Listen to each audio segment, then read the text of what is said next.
Positibo si Pangulong Ferdinand R. Marcos Jr. na mababawasan na ang mga insidente ng panghaharas ng Chinese Coast Guard sa mga Pilipinong mangingisda sa West Philippine Sea.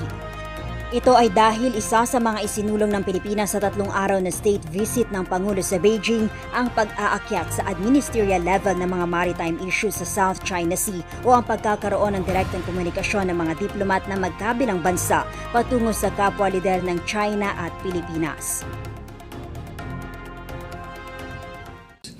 Ang aking proposal ay iakyat, pataasin natin ang bilateral, ang mga member ng mga bilateral. Sabi ko, ang pinakamaganda, sana yung Chinese members of the bilateral group have a direct access to the President. Ako naman, to President Xi. Ako naman, on my part, titiyakin ko yung mga nakaupo sa bilateral team natin ay may direct contact din naman sa atin para diretso, para hindi tayo nothing will be lost in translation, hindi magkakaproblema sa misinformation na maaaring mangyari kapag napakatagal bago nakapag-usap kami.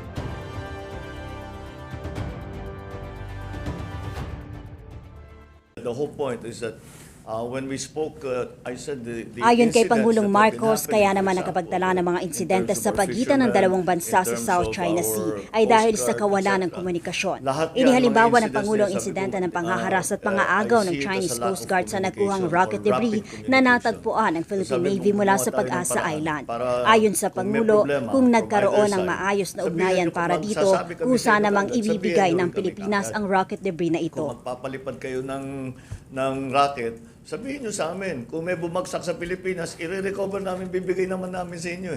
Hindi naman wala kaming interest na itago yan. So all of those things, kung pinag-usapan lang, hindi lang talaga napag-usapan. So we talked about strengthening the communications between governments and also at the ministerial level and also at the Coast Guard, Navy level. Sa usapin pa rin sa West Philippine Sea, napagkasunduan ni na Pangulong Marcos at Chinese President Xi Jinping ang pagpapatuloy ng joint oil and gas exploration sa lugar.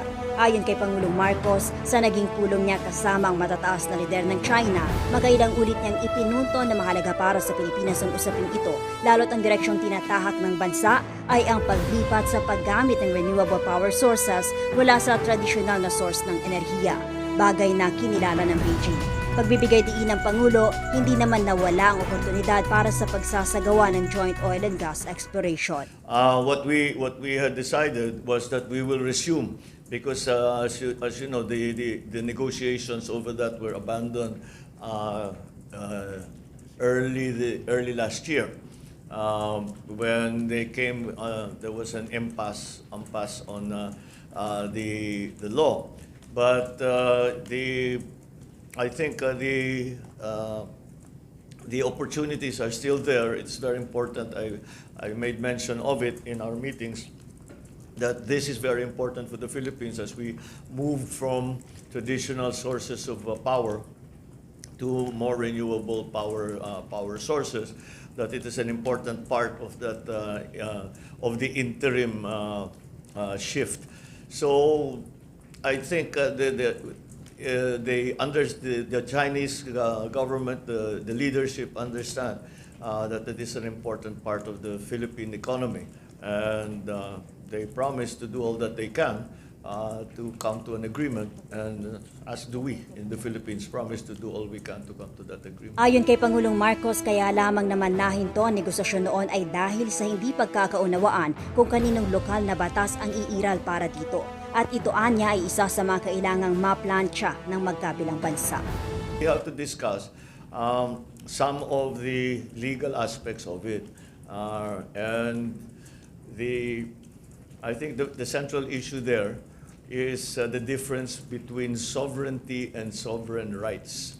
and that what we are asking for are sovereign rights. We are not demanding sovereignty over those areas. Samantala sa naging pagkikipagpulong ng Pangulo at ng Philippine Business Delegation sa mga negosyante ng China, pumalo sa higit $22 billion sa investment pledges na nakuha ng Pilipinas. Well, the pledges amount to about $22 billion of pledges for investment. And some of these investments have already started their construction, have already started the opening their offices, all of that. So these are pledges, but they are pledges that are backed up already by concrete actions in the Philippines. Nagbukas na sila ng mga opisina, kumukuha na sila ng mga permit, yung mga iba na nakakuha na ng permit, inumpisahan na nila yung mga construction. So that is included in that number. But there are other areas na medyo bago-bago, kagaya ng sa processing ng minerals at saka sa battery production at saka sa electric vehicle production. Ito bago lahat ito. Kaya siguro kailangan natin pa ipakita sa kanila na mga potential Chinese investors na maganda mag-invest sa Pilipinas. Sa oras na may sa katuparan ng mga pangakong pamumuhunan na ito, inaasahan na lilikha ito ng libo-libong trabaho para sa mga Pilipino. Pero handa naman sila basta't mabigyan sila ng pagkakataon na that they are given, recognized as I guess as a primary industry, as an infant industry in the old parlance. Nabago kasi, so maybe that they are asking for some concession. So pinag-aaralan natin yan. But it is very important to the Philippines na maipasok natin yung mga ganong klaseng industriya dahil that's the green economy that's coming up. So we have to be part of it. That is where the global economy is headed. So kailangan makapag-position tayo. And I think we're heading in the right direction. Sa kabuuan, nasa 14 na kasunduan ang nalagdaan sa pagitan ng Beijing at Maynila. Ang mga ito ay mayroong kinalaman sa agrikultura, infrastructure, development cooperation, maritime security at turismo. Naisulong din ang pagkakaroon ng durian protocolo ang kasunduan para sa importasyon ng China ng durian mula sa Pilipinas. Ayon kay Pangulong Marcos, makatutulong ito sa pagtugon ng trade imbalance sa pagitan ng dalawang bansa. Discussions which made the meeting run very long, and that's why I'm actually very optimistic because President Xi seemed to be genuinely interested in all of these issues and finding a way to move forward to again strengthen the relationship between China and the Philippines. Naging produktibo ang 3 araw na opisyal na pagtungo ni Pangulong Marcos sa Beijing, China. Ito rin ang kanyang kauna-unahang state visit sa isang bansa na hindi miyembro ng Association of Southeast Asian Nations. Mula sa Beijing, China, ito si Raquel Bayan para sa Radyo Pilipinas.